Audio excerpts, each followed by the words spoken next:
যে সমস্ত আমলগুলো বিলুপ্ত হয়ে গেছে সেগুলোর সিরিয়াল করলে লিস্টটা অনেক বড়, তালিকাটা অনেক বিশাল হয়ে যাবে প্রিয় বন্ধুরা। এর ভিতরে একটি আমল সমাজ থেকে প্রায় বিলুপ্তির পথে, সেটি হলো জানাজার পরে মুর্দার লাশকে যখন দাফন করতে যাওয়া হয় তখন লাশের পেছনে পেছনে কবরস্থান পর্যন্ত যাওয়া, দাফন করা পর্যন্ত অপেক্ষা করা, এরপর দাফনের পরে তার জন্য দোয়া করা। এই আমলগুলো প্রায় বিলুপ্তির পথে। আমরা যদি জিজ্ঞেস করি আমাদের সম্মানিত ভাই বন্ধু মুসলিম ভাই ও বোনদেরকে, দর্শকদেরকে, যে আপনারা শেষ কবে এই বিলুপ্ত আমলটির উপরে আমল করেছেন? প্রিয় ভাই, বিশেষ করে পুরুষদের জন্য এই আমলটি অত্যন্ত গুরুত্বপূর্ণ, যে জানাজার সালাত পড়ার পর জানাজার সালাতের শেষে যখন লাশ নিয়ে যাওয়া হবে তখন জানাজার লাশের পেছনে পেছনে যেতে থাকা কবরস্থান পর্যন্ত। এটাকে ইত্তেবাউল জানায়েজ বলা হয়েছে হাদিসের ভাষায়, এবং মুহাদ্দিসিনে কেরাম হাদিসের কিতাবগুলোতে স্বতন্ত্র অধ্যায় রচনা করেছেন বাবু ইত্তেবাউল জানায়েজ, অর্থাৎ জানাজা পেছনে পেছনে যাওয়া, লাশের পেছনে পেছনে কবরস্থান পর্যন্ত যাওয়া, এই সংক্রান্ত অধ্যায়।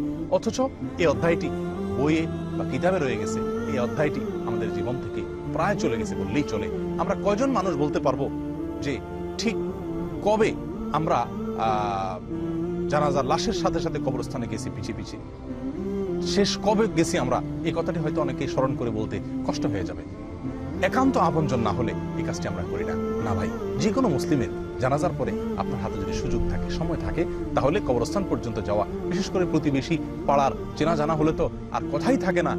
আর যে কোনো মুসলিমের জন্য হলেও সেটা অবশ্যই আমলটি পালনযোগ্য এবং সুন্নাহ এর অন্তর্ভুক্ত, জানাজার পিছিয়ে পিছিয়ে লাশের পিছনে পিছনে চলা।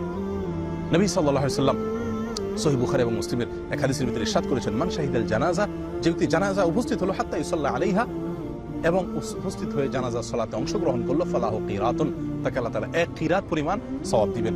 আর যে ব্যক্তি ওমান শাহিদাহা, আর যে ব্যক্তি জানাজা উপস্থিত হলো, জানাজা সালাত আদায় করলো, হাত্তা তুদফান, এরপরে জানাজার পিছু পিছু সে চলল, গিয়ে জানাজা লাশটি দাফন হওয়া পর্যন্ত সে অপেক্ষা করলো, ফালাহু কিরাতান, তার জন্য 2 কিরাত। প্রশ্ন করা হলো, কিরাতের পরিমাণ কতটুকু ইয়া রাসূলুল্লাহ, কিরাত কি? তখন নবী সাল্লাল্লাহু আলাইহি ওয়াসাল্লাম বলেছিলেন, 2টি বিশাল বড় পাহাড়। 2 কিরাত বলতে 2টা বিশাল বড় পাহাড় পরিমাণ সওয়াব আল্লাহ তাআলা তাকে দান করবেন। তাহলে জানাজার সালাত আদায় করলে আমি যে সওয়াব পাচ্ছি, যদি লাশের পেছনে পেছনে কবরস্থান পর্যন্ত গিয়ে দাফন পর্যন্ত অপেক্ষা করি, তাহলে আমি ডবল সওয়াব পাচ্ছি। প্রিয় বন্ধু, আমলটি উঠে গেছে। সুযোগ সময় করে, বিশেষ করে প্রতিবেশী কাছাকাছি চেনা জানা লোক হলে এই আমলটি আমাদের সবারই করা উচিত। আমরা অনেকেই মনে করি জানাজা হাজির হলাম, উপস্থিত হলাম, বুঝি আমার মুর্দার প্রতি আমার দায় শেষ হয়ে গেছে, বা মৃত ব্যক্তির আত্মীয় স্বজনদের প্রতি আমার যে দায়, আমার যে সান্ত্বনা দেওয়ার কর্তব্য, বোধহয় সেটা শেষ হয়ে গেছে। না ভাই, এর মধ্যে শেষ নয়, বরং দাফন পর্যন্ত থাকা উচিত, কবরস্থানে যাওয়া উচিত, এবং এর মাধ্যমে অনেকগুলো উপকারিতা আছে। এক নম্বর হলো যে আমরা এর ফলে ডবল সওয়াব পাচ্ছি, 2 কিরাত সওয়াব পাচ্ছি, জানাজার ডবল সওয়াব পাচ্ছি যদি আমি কবরস্থান পর্যন্ত যাই, দাফন অপেক্ষা করি।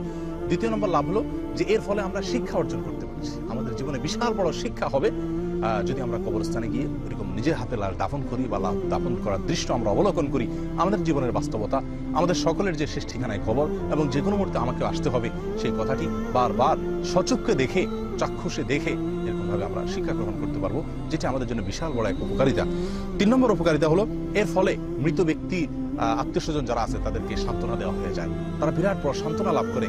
আমরা যদি দাফন পর্যন্ত তাদের কাছে সঙ্গে থাকি, অপেক্ষা করি। প্রিয় বন্ধুগণ, 4 নম্বর উপকারিতা হলো, এক হাদিসে আসছে, এক মুসলিমের অন্য মুসলিমের প্রতি হক হলো তার দাফন করা। তাহলে দাফন করা পর্যন্ত যদি আমি থাকি, তাহলে সেক্ষেত্রে আমার মুসলিম ভাইয়ের হক বা অধিকারটুকু আদায় করা হয়ে গেল। বিরাট বড় একটি পাওনা, বিরাট বড় আরেকটি পাওনা। প্রিয় বন্ধুগণ, আসুন, এই ডবল সওয়াব হচ্ছে, মৃত ব্যক্তির পরিজনদেরকে সান্ত্বনা দেওয়া হচ্ছে, মুসলিম ভাইয়ের হক আদায় করা হচ্ছে, নিজে শিক্ষা গ্রহণ করছি। এই 4টি বিশাল উপকারিতা রয়ে গেছে জানাজার পরে লাশের পেছনে পেছনে কবরস্থান পর্যন্ত গিয়ে দাফন পর্যন্ত অপেক্ষা করলে। এবং দাফনের পরে একটি আমল আছে যেটি সুনান ইবনে মাজাতে আসছে, অনেকেই আমরা জানি না। লাশ দাফন করার পরে মুর্দার জন্য দাঁড়িয়ে কেবলামুখী হয়ে নিজের মতো, যার মতো করে হাত তুলে অথবা হাত তোলা ছাড়া আল্লাহর কাছে আমরা দোয়া করতে পারি। নবী সাল্লাল্লাহু আলাইহি ওয়াসাল্লাম বলেছেন দাফন করার পরে যে তোমরা তোমাদের ভাইয়ের জন্য ফাসআলু লিআখিকুম আস-সুবাত, ইস্তাগফিরু লিআখিকুম ওয়াসআলু লাহু আস-সুবাত, তোমাদের ভাইয়ের জন্য আল্লাহর কাছে ইস্তিগফার করো। দাফন করার পরে তিনি বলেছেন, এবং তিনি যেন কবরের প্রশ্নের উত্তরে অটল থাকতে পারেন, দুনিয়াতে যেরকম ঈমানের উপরে ছিলেন, কবরের প্রশ্নের জবাবে যেন অটল থাকতে পারেন, সেই দোয়া করো। এই জন্য দাফন করার পরে মুর্দার জন্য দাঁড়িয়ে দোয়া করা সুন্নত, কিবলামুখী হয়ে, যে আল্লাহ আমাদের এই মুর্দা, আমাদের এই ভাই যিনি চলে গেছেন, আমাদের এই বোন যিনি চলে গেছেন, তার জন্য আল্লাহ আপনি মাফ করেন, মাগফিরাত নসিব করেন তাকে, এবং তাকে ওইরকম ভাবে অটল রাখেন ঈমানের উপরে, দুনিয়াতে যেরকম সে ছিল, অর্থাৎ ঈমানের উপর তাকে অটল থাকার তৌফিক দান করেন। প্রিয় বন্ধুগণ, আসুন এই বিলুপ্ত প্রায় সুন্নতটাকে জিন্দা করি। যে কোনো মানুষের জানাজার পরে তার লাশের পিছু পিছনে কবরস্থান পর্যন্ত যাই, দাফন মতো অপেক্ষা করি এবং দাফনের পরে তার জন্য দোয়া করি। আল্লাহ তাআলা তৌফিক দান করুন। ওয়া আখিরু দাওয়ানা আলহামদুলিল্লাহি রাব্বিল আলামিন। আসসালামু আলাইকুম ওয়া রাহমাতুল্লাহি ওয়া বারাকাতুহু।